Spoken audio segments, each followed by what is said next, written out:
Our topic for today is problem solving and creativity. Edward Paul Torrance, known as a father of creativity for his nearly 60 years of research that became the framework for the field of gifted education. He was Professor Emeritus of Education Psychology. Professor Emeritus, it means a retired college professor or minister. He invented the benchmark method for quantifying creativity and created the platform for all research on the subject since. Edward Paul Torrance developed the Torrance test for creative thinking as a faculty member at the University of Minnesota. So Torrance test creative thinking is a series of figural exercises, thinking with picture, and verbal activities, thinking with words, that students do to showcase their creative abilities. A common framework for creative thinking processes is described by Torrance in 1979. According to him, there are four aspects that describe creative thinking, which is fluency, flexibility, elaboration, and originality. Fluency refers to the production of great number of ideas or alternate solution to a problem. Fluency implies understanding, not just remembering information that is learned. It talks about quantity, which is generate a many great ideas.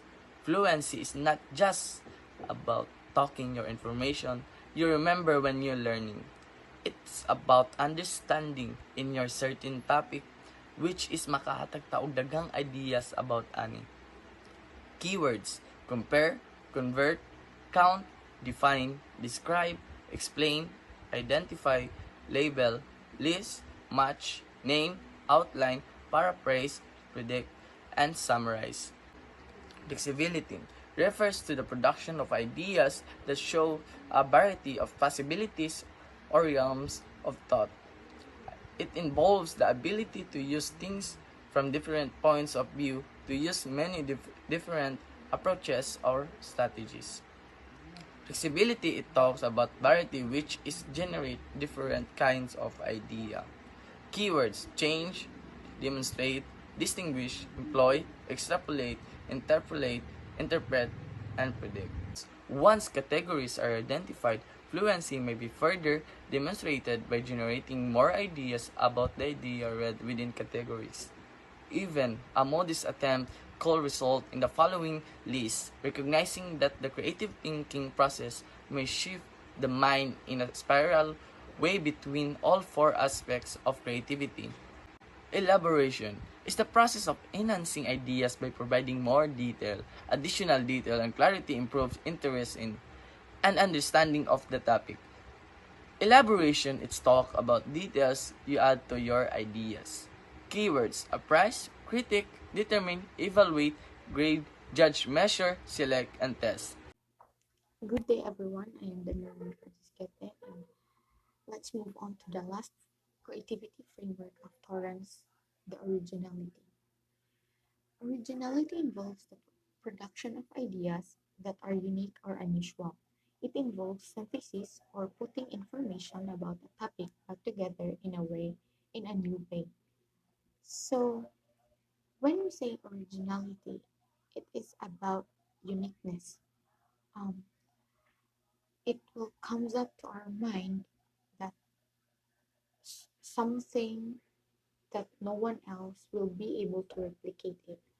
Originality, it combines our creativity and individual perspective on a topic or a situation. Originality also generates our idea to a new and unique ideas.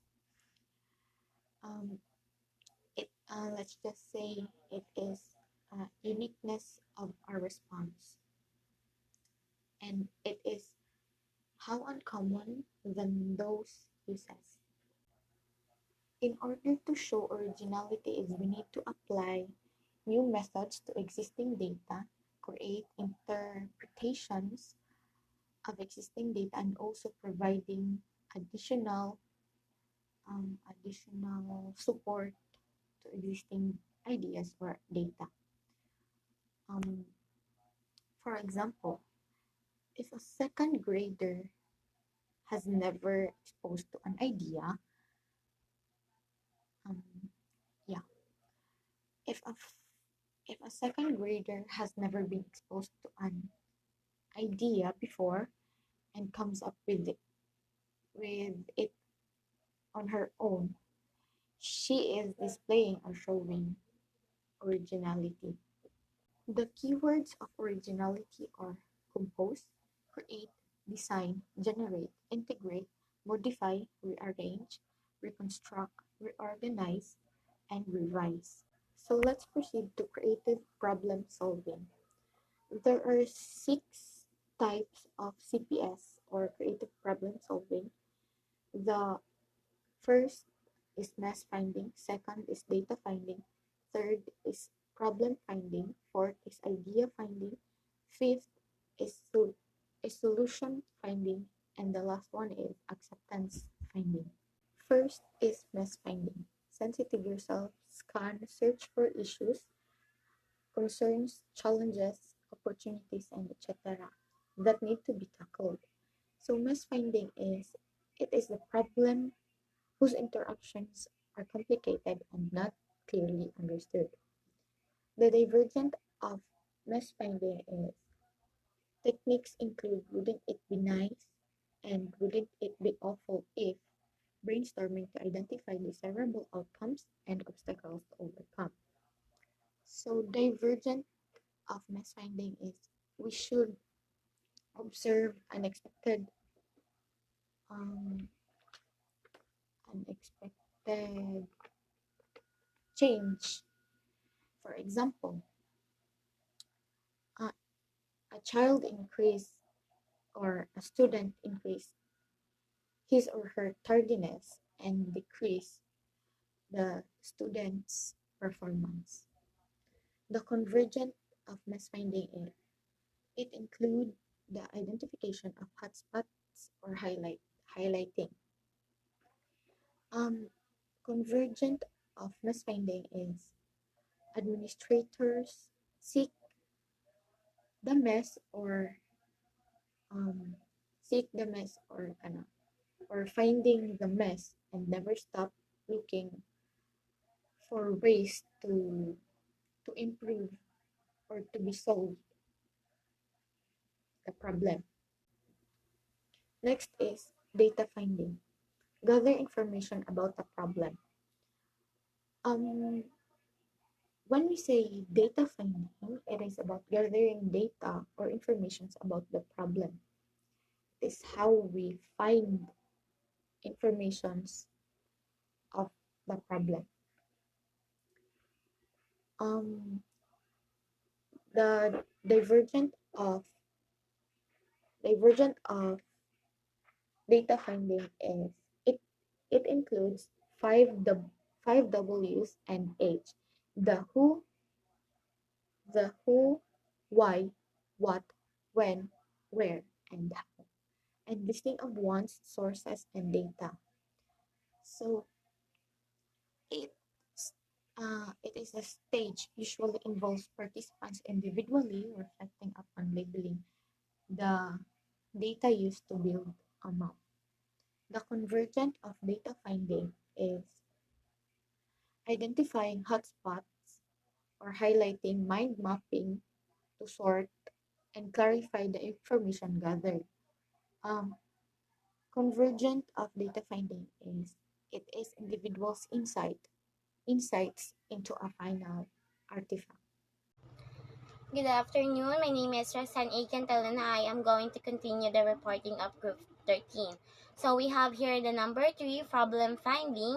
In here, student must find a statement that is related to a problem in order to know what the problem is.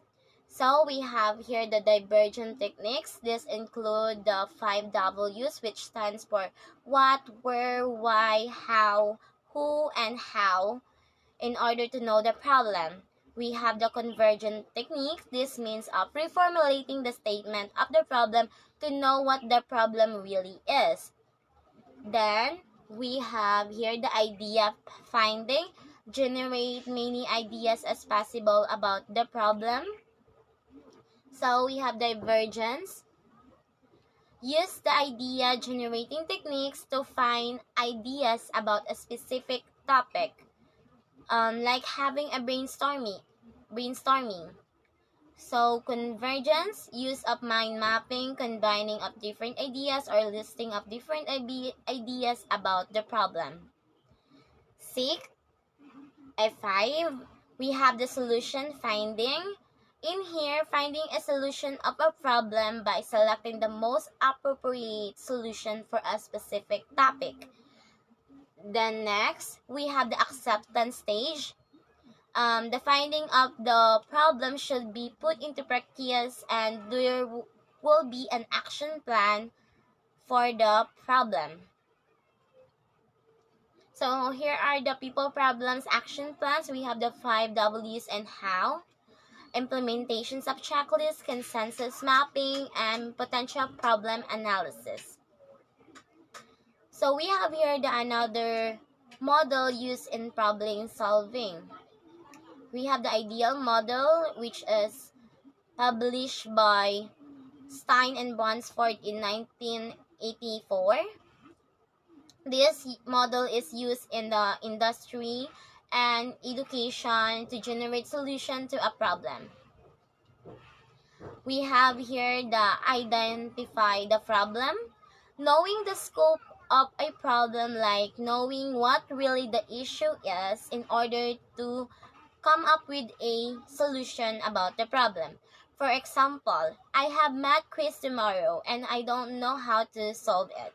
So the issue here is that I don't know how to solve a problem for tomorrow's math quiz. Second, we have defined the problem through thinking about it and sorting about the relevant information. So in every problem has different outcomes and goals. By knowing the goals of the problem, it can speed up the process of knowing the solution of a problem. For example, I want to do well on my English quiz tomorrow. So the goal of this problem is that getting a good score to the quiz. So the solution of it is that I should study hard. Then next, we have here the explore solution through looking at alternatives, brainstorming, and checking out different points of view. The learner must brainstorm possible strategies to have a solution for a problem. Teacher must encourage learners to have a voice memos or sticky notes to record their ideas about the problem solution.